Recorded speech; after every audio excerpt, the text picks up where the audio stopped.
अस्सलाम वालेकुम viewers, welcome back my YouTube channel. आज हम बनाएंगे बन्नू बीफ पुलाव। तो आज मैं आपको बन्नू बीफ पुलाव की बहुत ही आसान सी रेसिपी बताऊंगी, बहुत ही आसान सी रेसिपी दूंगी।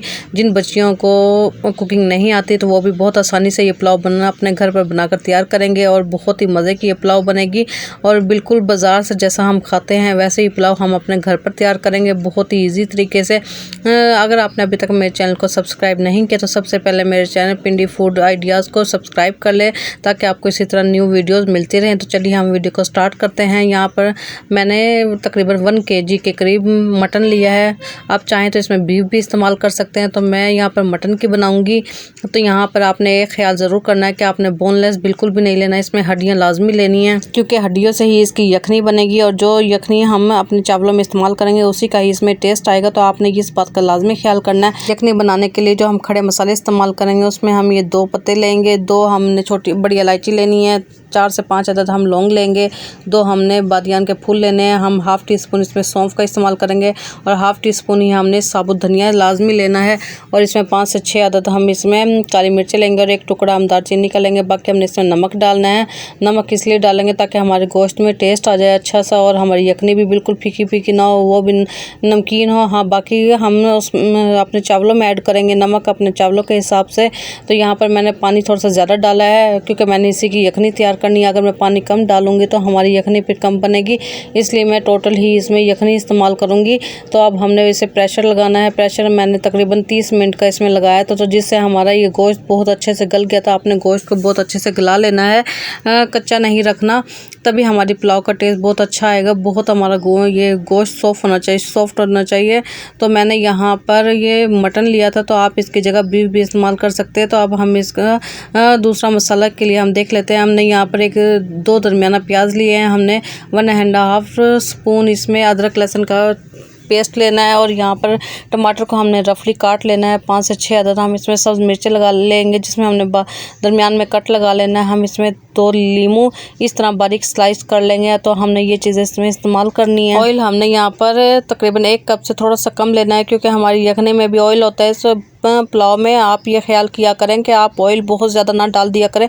अगर आपको बाद में फ़ील हो कि ऑयल थोड़ा सा कम है तो आप बाद में भी डाल सकते हैं, लेकिन पहले ना डाला करें क्योंकि बीफ की आप पुलाव बनाए या मटन की पुलाव बनाओ तो उसमें ये होती है।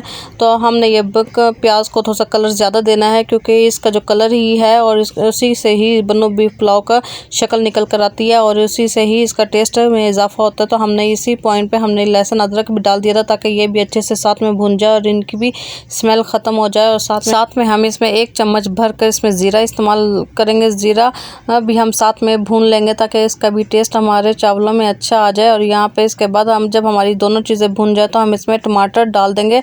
टमाटर को आपने थोड़ा सा ऑयल में इस तरह फ्राई कर लेना ताकि ये भी अच्छे से गल जाए। और इसके बाद हम इसमें थोड़ा सा पानी ऐड करेंगे ताकि हम अपना मसाला भुने और जो पिसे हुए मसाले हम डालेंगे वो हमारे जले ना। तो यहाँ पर मैंने 1 चम्मच भर कर इसमें गरम मसाला पिसा हुआ डाला है और 1 चम्मच भर कर मैंने इसमें धनिया पिसा हुआ डाला है और हाफ़ स्पून इसमें हम कुटी हुई मिर्च डालेंगे या दड़ा मिर्च जिसे कहते हैं वो डालेंगे। तो हमने इन तीनों चीज़ों को मिक्स कर लेना है। मैं यहाँ पर इसमें पिसी हुई लाल मिर्च नहीं डालती, यही डालूंगी। और हमने जो सब्ज़ मिर्चें ली थी 5 से 6 अदद हम इसमें वो ऐड कर देंगे। अगर आप मिर्चें ज़्यादा पसंद करते हैं तो आप इसमें ज़्यादा भी मिर्चें डाल सकते हैं। हम यहाँ पर दरमियानी मिर्चें ही इस्तेमाल करेंगे। तो मैंने यहाँ पर इसको मसालों को अच्छी तरह भून लेना है। इसके बाद हमने जो गोश्त बॉयल किया था तो हम इसमें वो ऐड कर देंगे। तो और इसी मसाले के साथ ही हम भूनेंगे ताकि हमारे गोश्त में भी अच्छा सा टेस्ट आ जाए और मिर्च मसाले सारे गोश्त में हमारे एब्जॉर्ब हो जाए। जब हम पुलाव में गोश्त खाएंगे तो हमारे गोश्त की बोटियाँ फीकी फीकी नहीं लगेंगी, तो इसमें भी अच्छा सा टेस्ट आ जाएगा। तो हमने यहाँ पर इसे भून लेना है। इसके बाद यहाँ पर मैंने 4 से 5 अदद इसमें आलू बुखारा लिया, थोड़ी सी इमली ली है। आपने इस बात का ज़रूर ख्याल करना है कि आपने इसे अच्छे तरीके से पहले धो लेना क्योंकि इस पर डस्ट होती है। तो इसी मसाले में हम ये चीज़ें भी डाल देंगे ताकि हमारे इस मसाले में बहुत अच्छा सा टेस्ट आ जाए। तो हमारा मसाला तकरीबन भुन गया है। तो अब हम इसमें यखनी इस्तेमाल करेंगे। यखनी हम अपने चावलों के हिसाब से डालेंगे।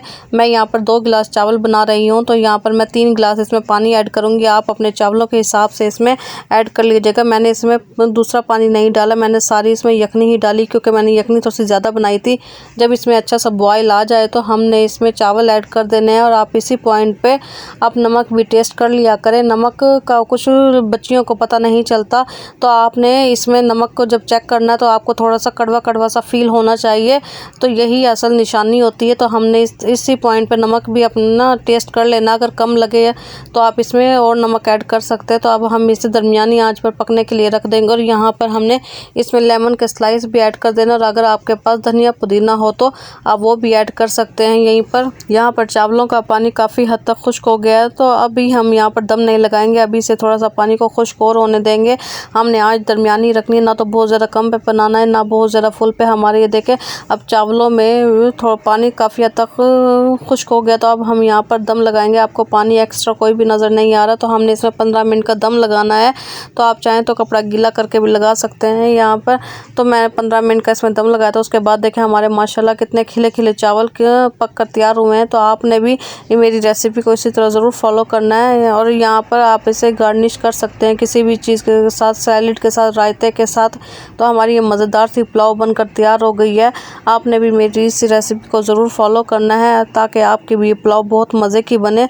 और ये पुलाव सच में बहुत मज़े की बनी थी। मैं आप वीडियो को स्किप बिल्कुल भी ना किया करें। जब आप स्किप करते हैं तो आपकी दरमियान से कोई भी मसाला मिस हो जाता है, तो तब इसलिए आपकी रेसिपी में फ़र्क आ जाता है। तो आप मेरी वीडियो को ज़रूर फुल वॉच किया करें ताकि आपके भी इंग्रेडिएंट कोई भी मिस ना हो और आपको भी इसी तरह आपकी रेसिपी बहुत बनकर अच्छी तैयार हो। तो सो व्यूअर्स, उम्मीद है कि आपको मेरी डिफरेंट सी छोटी सी वीडियो अच्छी लगी होगी। अगर अच्छी लगी तो मेरे चैनल पिंडी फूड आइडियाज़ को लाइक कर दे, शेयर कर दे एंड सब्सक्राइब कर दे, और साथ में कमेंट ज़रूर किया करें।